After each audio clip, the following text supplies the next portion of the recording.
and from the right, the Spitfire, the Mark 9, the North American Mustang, the P-51 and the Corsair.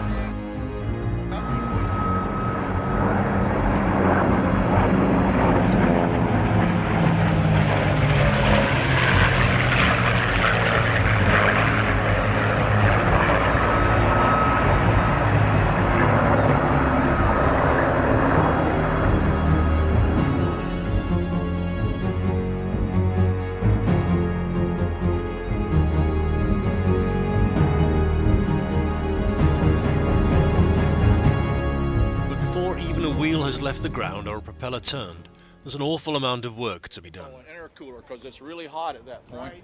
Right. The intercooler's right here.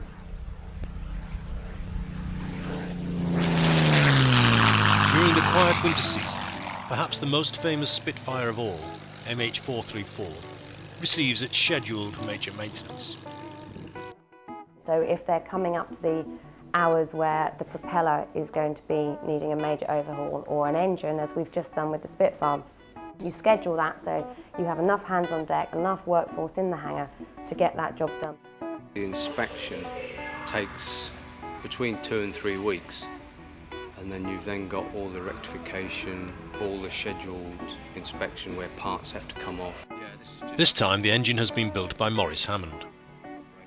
One company who has developed a specialist niche is Supermarine Era Engineering in Stoke-on-Trent. This engine is the third Merlin 66 that's gone into the aeroplane since it's been on the British register. It's a zero-timed model. We've had all the ancillaries zero-timed to match the new engine hours. The cost of rebuild, assuming you've got the core, you're looking at about £60,000 to £70,000 to zero-time it. You've then got the cost of the ancillaries, which then you can add a few more thousand to that to bring the total cost up to sort of £80,000 to £90,000. The engine in 4 weeks ago, we ran it within 2 weeks. We did have a few problems with the installation, although it's a Merlin 66. There were slight differences from the old engine, so we had problems of adaptation of pipes and routing of pipes and fittings. But we ran it after about 3 weeks, and that highlighted a few more problems. So you've done the transfer and that will work fine? Excellent. And everything else as before?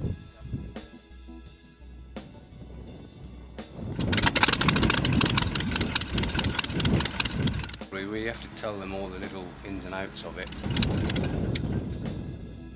But yeah, we do tend to be a bit possessive of them. No, the last pass when you just came by straight left, the whistle with the rumble really distinct.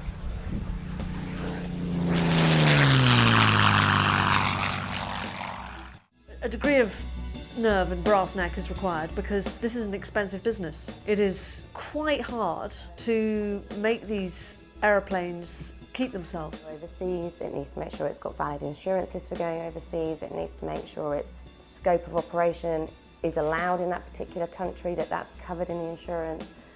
It would need overflight permissions from all of the countries, which sometimes can be quite hard to get and can take quite a long time, and there's different requirements for each country.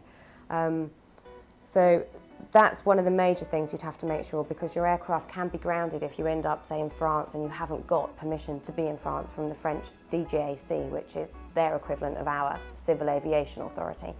They can ground you because you haven't got the right paperwork. You're not allowed to be in that country. Because the aeroplanes are flown on a permit to fly, they need to have overflight clearances from the countries they're operating in.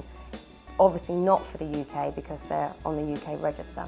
We'd also, if it was an air show that the aeroplane was going to, wherever it was, we'd have to make sure that all the information has been sent to the air show organisers, so they would have to have copies of all the paperwork with the aeroplanes, all the pilot information, any engineers we were taking, any accommodation requests, any transport requests. all of that stuff, and then on top of that they'd obviously need the marketing material. They'd need to have high resolution pictures for their marketing staff. They'd need the historical information on the aeroplane, commentary notes, so on and so on, that kind of stuff. Insurance document, the permit to fly, the limitations which are all behind here. So that's obviously one aeroplane, and then you have the Mustang registration, insurance, da-da-da-da-da. And then on pilots, this obviously for each one, you need to make sure that the pilots know where they're going. So they obviously have to have some maps. I normally would just provide them with an exact sort of map where they're going, with lines on the map that's been provided and agreed with the CAA of where they're going for a private event or something that's just we're involved in. If they're going overseas, it is down to the pilot, and they will have to spend some time with, the bigger, flying maps, and they'd spend time drawing lines on the maps, where they were going, and they have them all folded up, and they'd fold them in a specific way so that they know when they're flying that they can open it and get to the next page or the next page or the next page. But obviously we have to make sure we've got up-to-date maps. So each year you need to go out and buy new maps for them, so you're not using something that's completely out of date.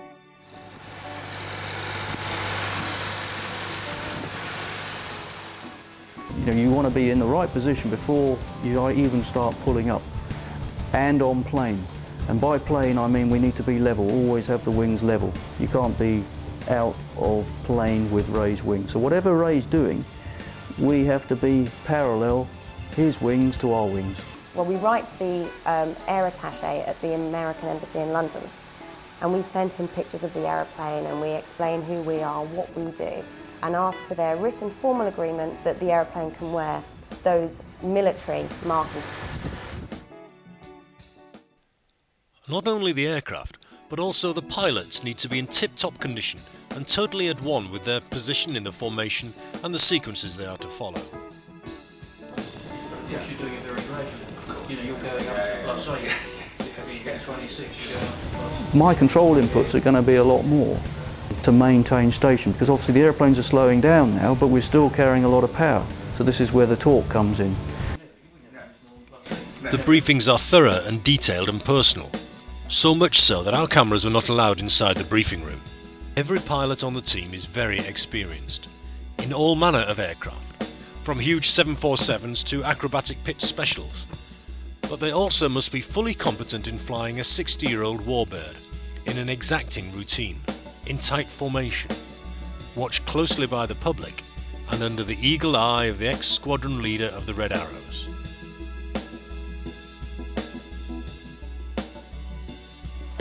In order to check out a pilot's competence in the aircraft and also his familiarity with the routine, the senior pilots often take them through their paces in pairs, following the leader around and staying in formation.